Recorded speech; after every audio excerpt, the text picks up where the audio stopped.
I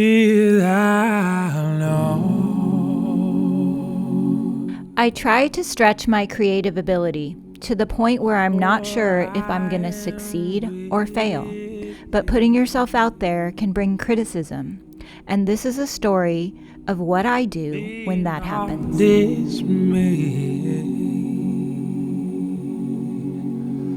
For I am thine.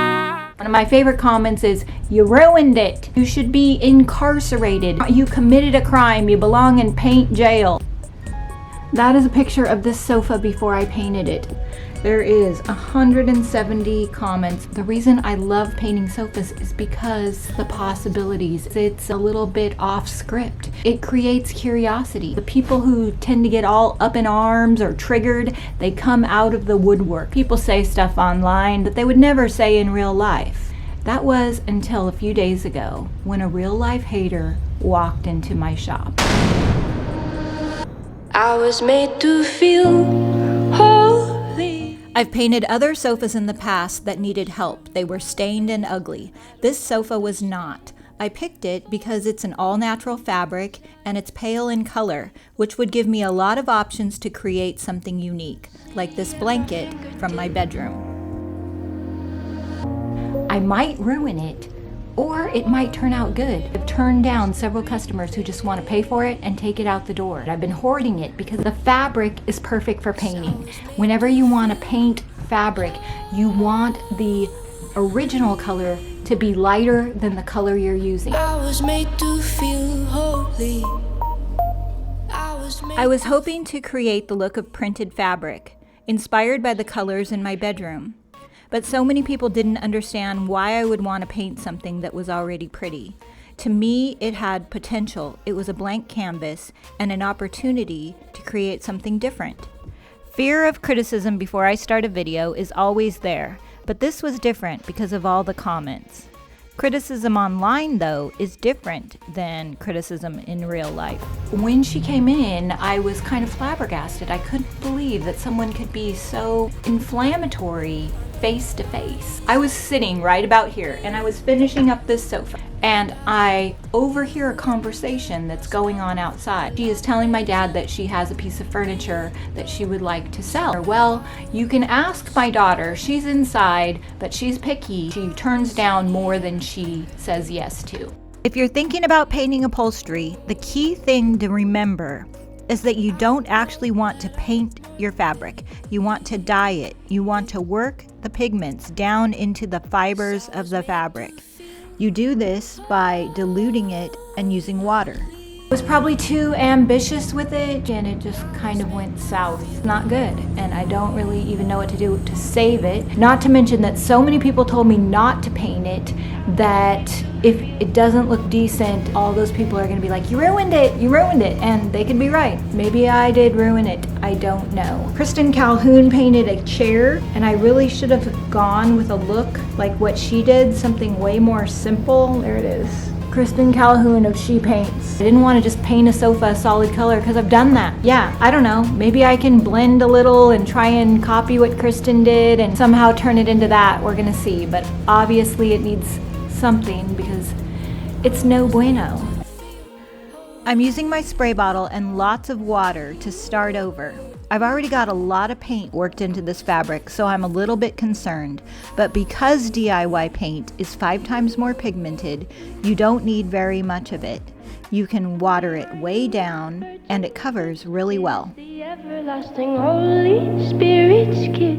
Now I'm trying to soften the lines by mixing colors that are in a gradient to create an ombre effect like Kristen did with her chair. I was like facing this way and she was over here. I turn around and I smile and I say, "Let me know if you have any questions." And she proceeded to try and sell me this piece of furniture. I am a hoarder.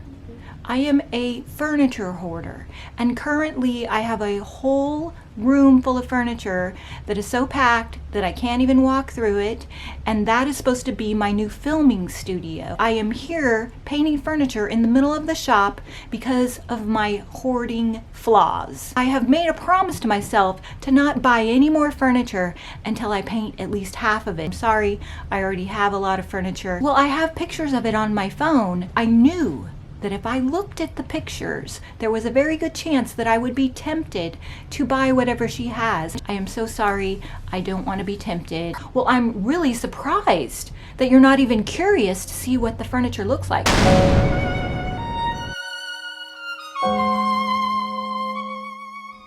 What I'm doing here is going over what I previously painted to create smoother transitions. I'm starting with a lighter color. I'm mixing that color with a darker color on my plate together. I'm also wiping off my brush and using lots of water because DIY paint is concentrated and too much paint will prevent you from getting the look you want. I'm mixing darker colors as I move closer to the edge of the sofa.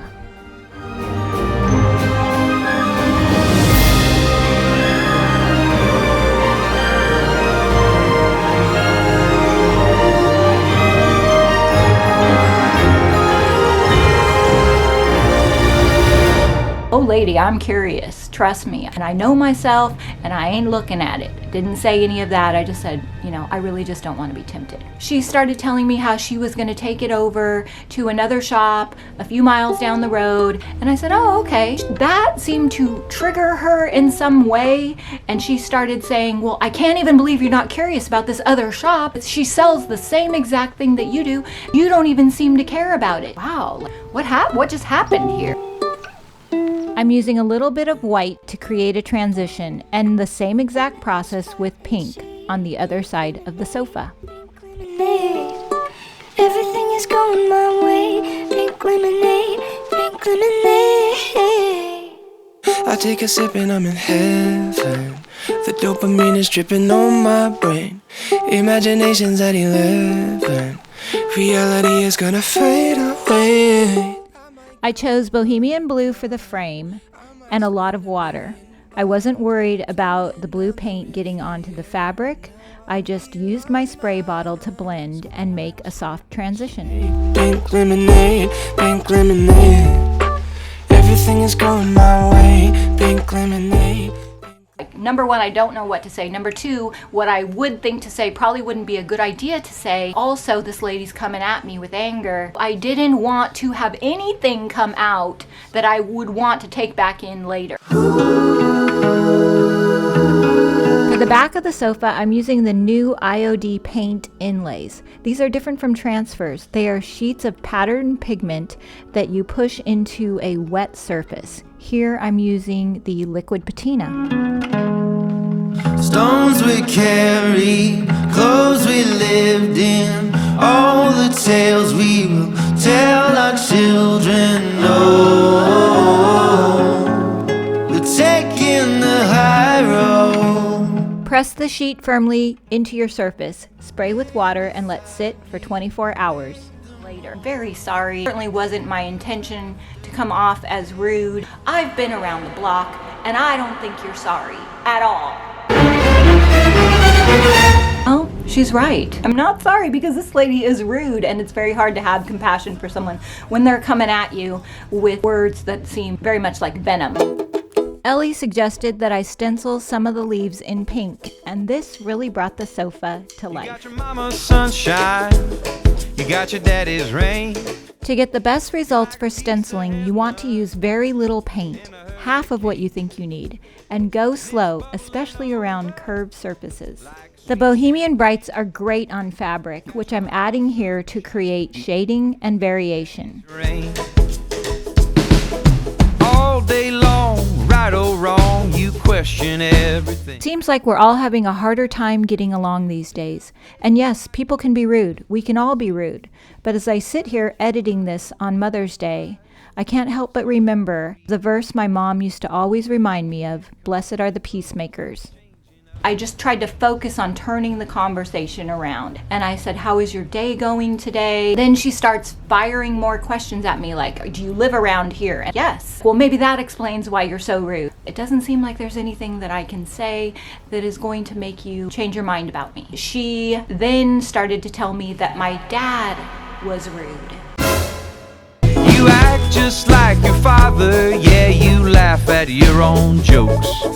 You're pleased with your opinions, girl. You need to let the inlays sit overnight, then spray the back with water and gently peel the paper away. Then I added another piece of inlay to go over the frame. Markers on the wall. You got your mama's sunshine. You got your daddy's rain. These inlays were intended to go on wood furniture laid into wet paint. I'm using it on fabric here, and I chose a clear medium, our DIY liquid patina. Your results will vary depending on the surface and the medium that you choose. You can go online and search how other people have used these inlays.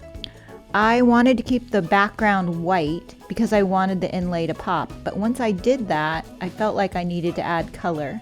So here I'm blending our Bohemian Brights with mint chip, going into the negative spaces to add some more color to the back of the sofa.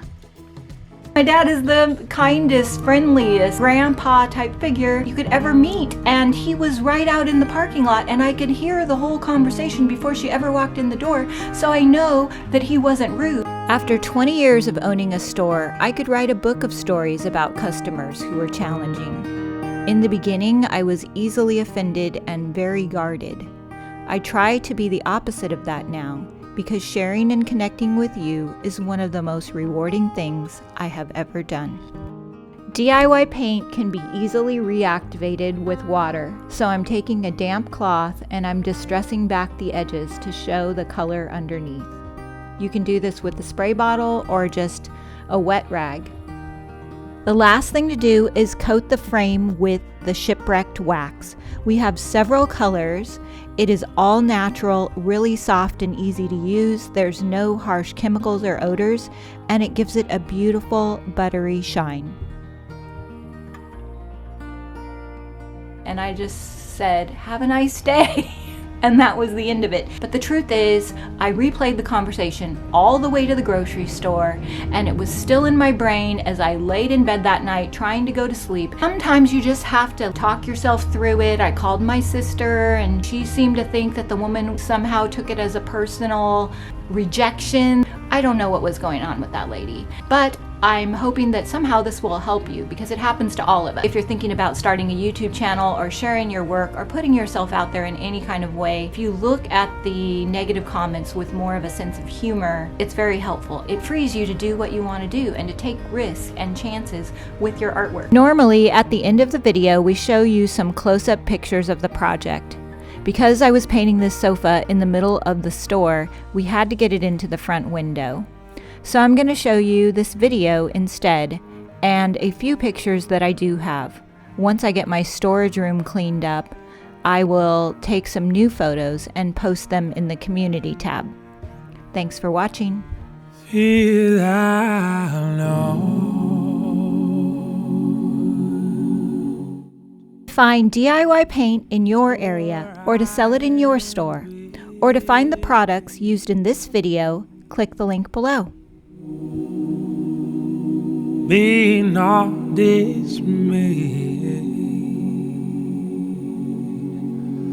for I am thy